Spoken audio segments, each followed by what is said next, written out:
اور ابھی تک یہ وہاں پہ نہیں بتایا جا سکا کہ کیا کوئی انوائرمنٹ فرق ہوا. انہوں نے یہ بھی فرمایا کہ اس سے پہلے جو کچھ اس قسم کے فیصلے میں وہ بہت ہی اس کے اوپر بحث ہوتی رہی ہے.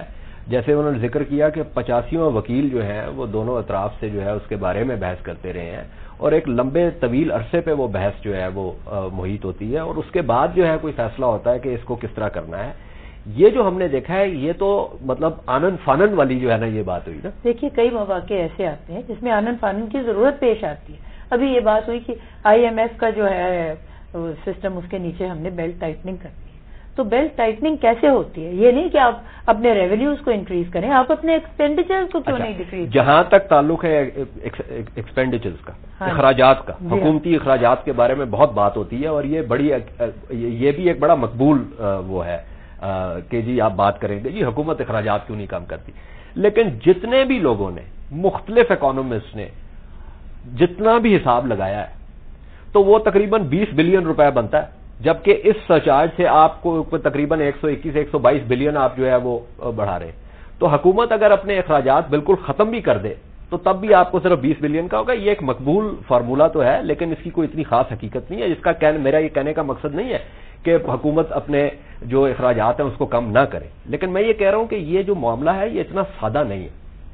لیکن کچھ نہ کچھ اس کا آپس میں توازن بھی تو ہونا چاہیے. اگر ہم یہ فیصلہ کر لیں کہ 10 بلین حکومت کم کر لیتی ہے اپنے اخراجات اور اس تو صرف 10 بلین سے تو اس کا معیشت کا گزارا نہیں ہوگا نا. تو اس طرف سے یہ اس کا مطلب ہے کہ کاربن ٹیکس جو ہے وہ 200 بلین سالانہ, وہ جو پیٹرولیم ریگولیٹری لیوی ڈیوٹی جو تھی اس سے یہ لے رہے تھے.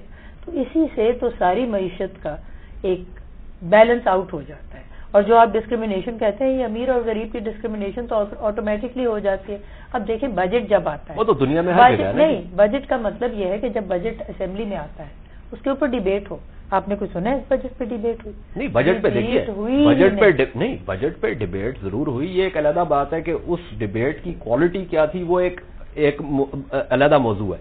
لیکن یہ تو آپ تسلیم کرتی ہیں نا کہ پارلیمان نے فائنانس بل 2009 پاس کیا اور یہ جو کاربن ٹیکس تھا وہ اس فائنانس بل کا حصہ تھا. لیکن اس پہ کوئی ڈیبیٹ نہیں ہوئی کہ یہ اس کا کوئی جواز نہیں. دیکھیے یہ تو دیکھیے حکومت نے پیش کیا نا, اس کے بعد وہاں پہ مختلف جو پارٹیز ہیں یہ انہوں نے فیصلہ کرنا تھا کہ انہوں نے اس کے اوپر کٹ موشن کرنا ہے, کیا کرنا ہے, کتنی بحث کرنی ہے, کتنا. اندرونی حالات ہم نے یہ دیکھا کہ وہ بل پاس ہو گیا اور وہ پستول کی نوک پہ تو نہیں ہوا نا. ہر ایک نے فیصلہ کیا کہ ٹھیک ہے ہم نے سائن کرنے, یہ پاس ہو گیا.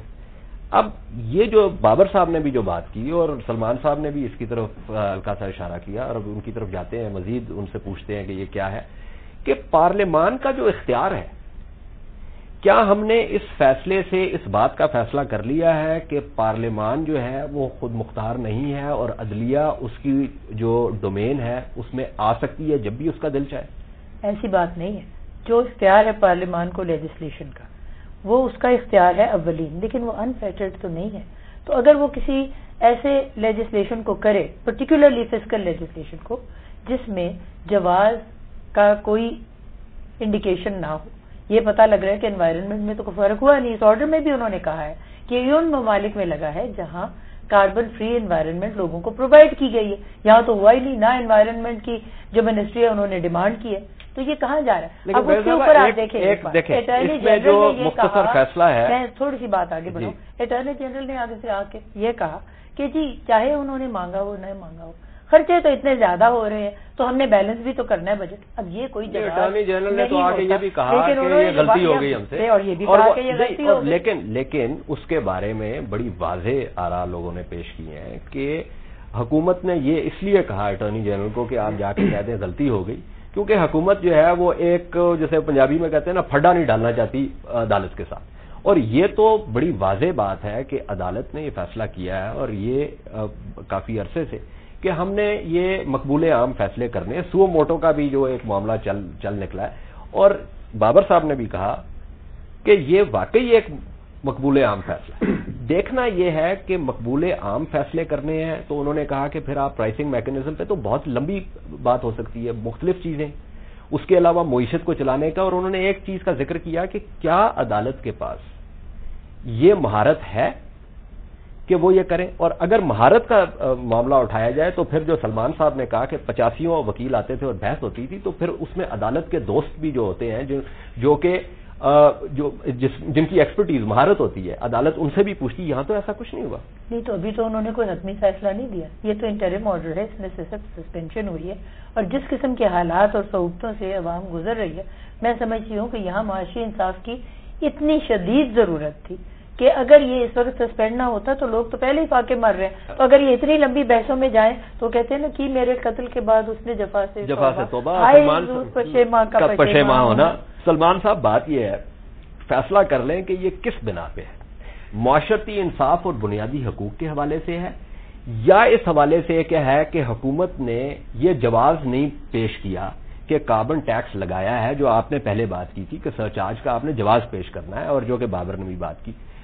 تو ہم نے دیکھا یہ ہے کہ مختصر فیصلے میں پہلے ذکر آیا ہے معاشرتی انصاف اور بنیادی حقوق کا، اس کے بعد مارجنلی ذکر آیا ہے اس بات کا کہ یہ آپ نے لگایا ہے تو اس کا، تو یہ تو ہم فیصلہ کر لیں کہ جو عدلیہ کا جو بنیادی وہ ہے وہ کہاں ہے، وہ ایمفسس کہاں ہے. دیکھیے صاحب، یہ جو بات ہم کرتے ہیں کہ عدلیہ کا دائرہ اختیار یہ ہے اور مقننہ کا یہ ہے اور انتظامیہ کا یہ ہے، یہ سب باتیں ایک as a matter of theory درست ہیں، اور ان کو کسی حد تک ہمیں ان کی اطاعت کرنی چاہیے، اس اصول کو ماننا چاہیے. سلمان، میں ایک مخل ہوتا ہوں، خواجہ آصف صاحب ہمارے ساتھ لائن پہ ہیں، ذرا ان سے گفتگو کر لیں ہم. خواجہ صاحب، مشکور آپ پروگرام میں شامل ہوئے. یہ ہم پروگرام کر رہے ہیں یہ عدلیہ، مقننہ اور انتظامیہ کے اختیارات کے حوالے سے، اور جو سپریم کورٹ کا جو فیصلہ تھا کاربن ٹیکس کے اوپر، جو انٹرم آرڈر ہے اس کے حوالے سے. تو یہ بتائیے کہ یہ فائنانس بل کے اوپر 2009 کے پارلیمنٹ نے پاس کیا، اور اس کے بعد جو پٹیشن جو گئی وہ جھگڑا صاحب کی پٹیشن تھی، جنرل سیکرٹری آپ کی پارٹی کے. تو یہ آپ کی پارٹی کے کو اتفاق ہے اس پٹیشن سے؟ ایک طرف تو آپ نے وہ وہاں پہ فائنانس بل جو ہے وہ پاس کیا، کاربن ٹیکس اس کا حصہ تھا، اور دوسری طرف جو ہے آپ کے جنرل سیکرٹری صاحب کی پٹیشن جو ہے وہ اٹھا لی سپریم کورٹ نے. اور لیڈر آف اپوزیشن جو ہے وہ is on record opposing this carbon tax. انہوں نے جو اپنی اوپننگ اسپیچ تھی بجٹ پہ، جب ڈسکشن جو ہے اس کا آغاز ہوا تو انہوں نے اس کاربن ٹیکس کو اپوز کیا تھا. ٹھیک ہے. اور اس کے بعد جو ہے کئی ہماری پارٹی سے اور دوسری پارٹیوں سے بھی اس کاربن ٹیکس کو جو ہے اپوز کرتے رہے.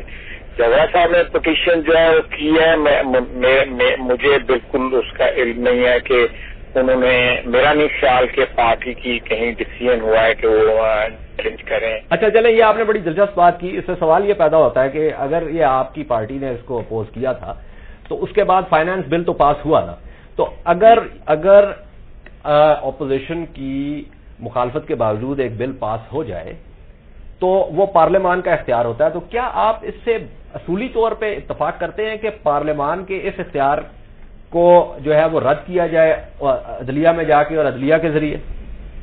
میں یا صاحب تھوڑا سا جو ہے نا میں ذرا تھیوریٹیکل بات کروں گا یہ اس پرٹیکولر انسیڈنٹ، کیونکہ یہ ہمارے ذرا ایکسٹرا آرڈنری فیز سے ہم لوگ گزرے ہیں پچھلے کو 2-2.5 سال سے، جس میں جوڈیشری جو ہے وہ اپنی ٹرف جو ہے وہ ڈیسائیڈ کرنے کی کوشش کر رہی ہے، اور پارلیمنٹ بھی جو ہے وہ بڑی لیم قسم کا اٹیمپٹ کر رہی ہے کہ اس کی ٹرف بھی جو ہے وہ محفوظ ہو جائے. اسی طرح جو ہے ایگزیکٹو جو ہے وہ بھی جو ہے پارلیمنٹ کا کیونکہ صحیح ہے ہمارے پارلیمنٹری نظام میں سو کال میں، تو یہ کنفیوژن جو ہے ابھی سیٹل نہیں ہو پا رہا. تو یہ لائنیں جو ہے